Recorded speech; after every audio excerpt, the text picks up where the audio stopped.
Shalom saudara terkasih, salam jumpa bersama saya Rom Ambe MSC dalam RSM Renungan 1 Menit pada hari Sabtu biasa yang ke-8, pekan ke-8, hari Sabtu tanggal 3 Juni 2023 yang juga merupakan Sabtu pertama dalam bulan Juni dan dipersembahkan untuk para imam. Kita berdoa semoga para imam di seluruh dunia senantiasa setia dan tekun dalam rahmat dan tugas perutusan yang telah dipercayakan kepada mereka.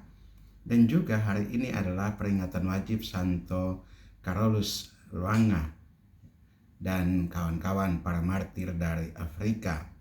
Dan semoga kesaksian para martir ini juga senantiasa menyemangati gereja dalam memberikan kesaksian tentang kabar sukacita Injil ke tengah segala bangsa. Saudara, firman pada hari ini kita renungkan dari Injil Markus pasal 11 ayat 27 sampai 33, di mana di sana kita coba mengangkat tema kuasa Yesus. Kuasa Yesus ini pertanyaan dari para imam kepala, ahli Taurat dan orang Farisi tentang apa yang Yesus lakukan, yaitu mengusir para pedagang yang berjual beli di halaman bait Allah.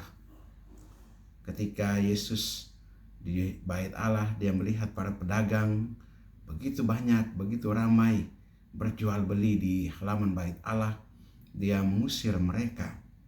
Dan ini menimbulkan tanda tanya bagi para imam, ahli Taurat dan orang Farisi.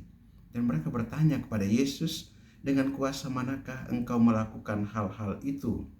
Dan siapakah yang memberikan kuasa itu kepadamu sehingga engkau melakukan hal-hal itu?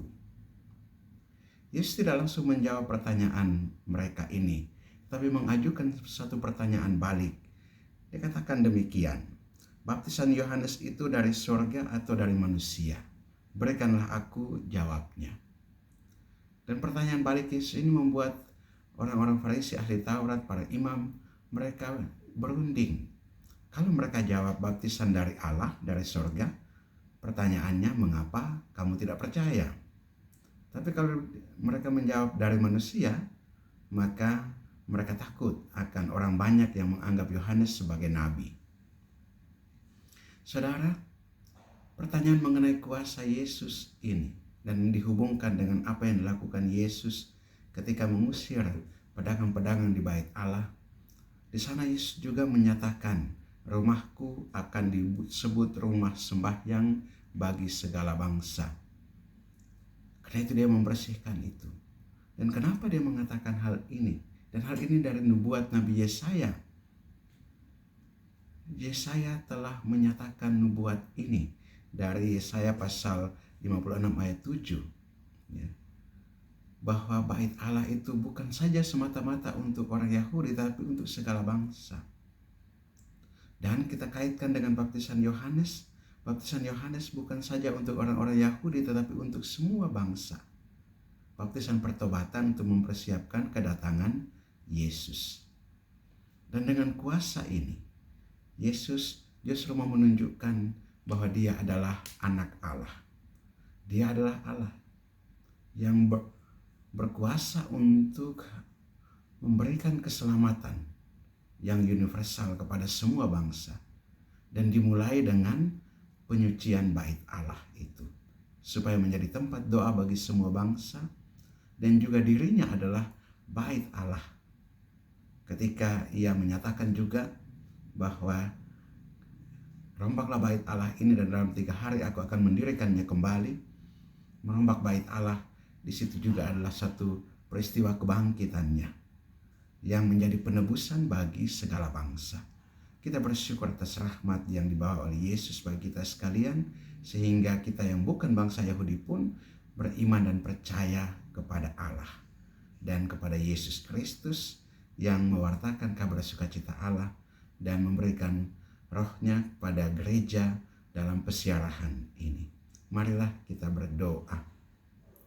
Allah Bapa kekal dan kuasa, kami mengucap syukur dan berterima kasih kepadamu atas firman-Mu hari ini yang memberikan kekuatan dan peneguhan bagi kami untuk semakin percaya kepadamu dan kepada Yesus putramu yang engkau utus untuk mewartakan Injil kabar sukacita kepada kami. Terima kasih atas iman yang kami peroleh dalam kesederhanaan kami. Dan kami mohon kepadamu, semoga atas kuasa-Mu juga Engkau memberikan kekuatan dan pemulihan kepada kami, terutama kepada kami yang lemah, kami yang rapuh, kami yang sakit dari berbagai macam penyakit. Tuhan, sembuhkan dan kuatkanlah, teguhkanlah kami, dan juga topanglah kami juga di tengah kesulitan dan penderitaan kami. Semoga kami memperoleh kesegaran baru daripada-Mu, terutama Roh-Mu yang kudus, yang senantiasa memberikan semangat dan harapan bagi kami untuk tetap bertahan dalam pesiarahan ini, dalam iman akan Yesus Kristus putra-Mu, Tuhan dan Juru Selamat kami yang hidup dan berkuasa bersama Dikau dalam persatuan dengan Roh Kudus Allah sepanjang segala masa. Amin. Berkat Allah yang mau kasih dan tinggal atas saudara sekalian, Bapa dan Putra dan Roh Kudus. Amin. Saudara terkasih, apabila Anda berkenan dengan renungan ini dan belum subscribe channel ini, silakan Anda subscribe dan klik tanda lonceng untuk mendapatkan update renungan ini setiap hari. Dan bagi saudara-saudara yang hendak memberikan apresiasi, komentar, ataupun memasukkan wujud-wujud doanya, silakan menuliskan pada kolom komentar channel ini. Saya bantu dalam doa-doa saya. Dan bagi saudara-saudara yang hendak membagikan renungan ini kepada saudara-saudara kita yang lain, silakan dibagikan agar menjadi berkat bagi mereka. Shalom, Tuhan memberkati.